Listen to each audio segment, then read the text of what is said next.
Ça va faire désormais un peu plus d'une semaine qu'iOS 17 est sorti et je me suis donc dit qu'il était temps de vous proposer une petite vidéo follow-up pour voir un petit peu ce qu'il en était des performances, des bugs, de la batterie et de ce qui va en être pour le futur pour la bêta publique ainsi que pour les bêtas 2 et 3 développeurs. Je vous ai fait pas mal de vidéos sur iOS 17 déjà et donc oui on continue la série mais cette fois-ci on va vraiment se focaliser sur iOS 17 en lui-même. Si jamais c'est toutes les nouveautés qui vous intéressent, je vous mettrai les vidéos dans la description. Ici encore une fois on va vraiment se focaliser sur la bêta 1, qu'est-ce que ça donne au quotidien. Et on va commencer par les bugs les plus récurrents que personnellement j'ai eu et que pas mal de gens ont eu également. Le premier, c'est que déjà beaucoup de messages s'affichent comme non distribués quand vous échangez avec quelqu'un qui n'a pas d'iPhone, donc pas avec les petites bulles vertes. Et bien le message se met en non distribué, cependant la personne de son côté reçoit bien les messages. Donc c'est à dire qu'après si jamais vous appuyez sur redistribuer, ça va envoyer le message en 2 fois. Ça m'est arrivé qu'une seule fois pour l'instant, mais je dois avouer que c'est assez chiant parce qu'au final on sait jamais vraiment si le message est distribué ou non si la personne n'est pas à côté de nous. Donc ça c'est le premier bug et ça va être le bug le plus récurrent d'ailleurs puisque énormément de gens l'ont reporté. Et d'ailleurs petite chose, vu que vous êtes assez nombreux à avoir installé les bêtas,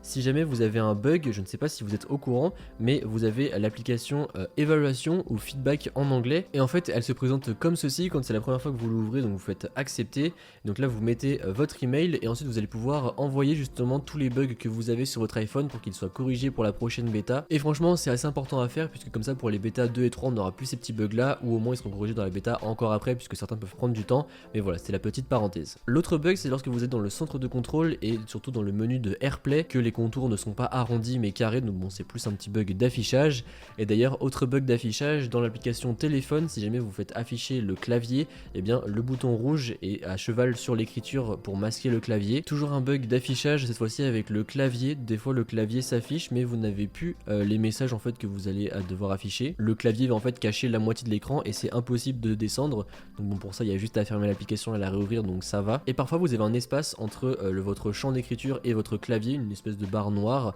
Alors je sais pas si c'est dû au fait de l'ancien affichage avec, vous savez, toutes les applications qu'on avait sur iMessage ou non, mais bon ça apparaît assez souvent. Et d'ailleurs vu qu'on parle d'affichage, je trouve que en vrai les nouveaux affichages dans l'application iMessage, donc vous savez quand on appuie sur le petit plus, eh bien je trouve pas ça très réussi au final puisque j'ai l'impression que ça va pas forcément avec le reste de l'OS. Alors c'est très joli hein, personnellement j'aime beaucoup, mais je trouve que ça va pas trop avec le reste d'iOS, ça correspond pas trop en termes d'identité visuelle. Donc bon ça après c'est juste un petit détail, mais je trouve que voilà ça correspond pas trop avec le reste on va dire. L'autre bug que j'ai hyper souvent et que d'ailleurs je vais même pouvoir vous afficher là en live puisque je l'ai là depuis aujourd'hui parce que j'ai regardé un truc dans Waze, c'est que quand je regarde quelque chose dans Waze ou dans Plan, ça reste en fait dans le Dynamic Island. Donc là vous voyez j'ai la petite flèche en haut, donc je clique dessus, ça lance l'application Waze, donc super, hop, et là je ferme l'application et en fait je suis obligé de fermer l'application pour ne plus l'avoir dans le Dynamic Island puisque là si jamais je décide de réouvrir Waze, donc voilà ça met ça. Hop, je quitte l'application, donc j'ai la petite flèche. Et déjà on peut voir qu'il y a un petit bug aussi d'affichage dans le Dynamic Island juste en haut, puisqu'il y a une espèce de petit espace entre la barre de navigation et le rond de l'enregistrement. Je sais pas si vous le voyez à l'écran, mais on voit que la Dynamic Island est pas très bien finie on va dire sur les côtés.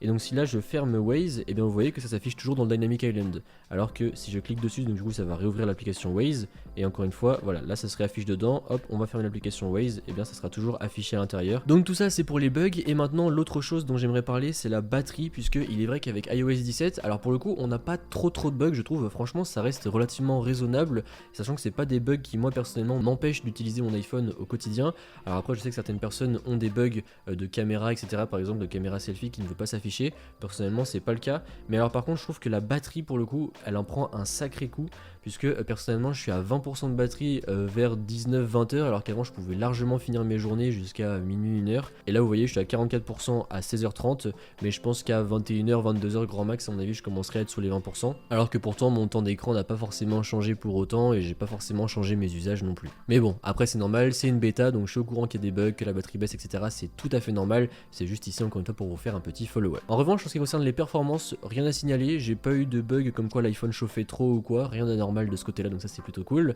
Et maintenant parlons un petit peu des bêtas, puisque là on est du coup à la première bêta d'iOS 17 et on le sait, Apple n'est pas tout de suite encore au calendrier des une bêta par semaine, ça c'est plutôt au mois d'août. Pour les premières bêtas il y a souvent 2-3 semaines de battement entre la première et la deuxième, et donc là du coup nous sommes à l'heure où je tourne cette vidéo le 13 juin, donc la prochaine bêta devrait soit avoir le jour la semaine prochaine le 20, puisque du coup ça ferait 2 semaines, soit aux alentours du 26-27 juin, et après du coup la bêta 3 elle devrait arriver aux alentours du 11 ou aux alentours du 18 juillet, puisqu'encore une fois pareil il y a toujours 2-3 semaines de battement également entre la bêta 2 et la bêta 3, et du coup c'est en même temps que la bêta 3 qu'on devrait avoir la bêta publique cette fois-ci. Donc en gros attendez-vous à du mi-juillet si jamais vous voulez attendre la bêta publique. Donc du coup pour résumer un petit peu, on serait à la bêta 3 à mi-juillet, avec également la sortie de la publique bêta mi-juillet, et ensuite on devrait avoir une autre bêta je pense aux alentours du 24 ou du 31 juillet, et puis après on aurait une bêta toutes les semaines ou tous les 10 jours pour arriver enfin à une publication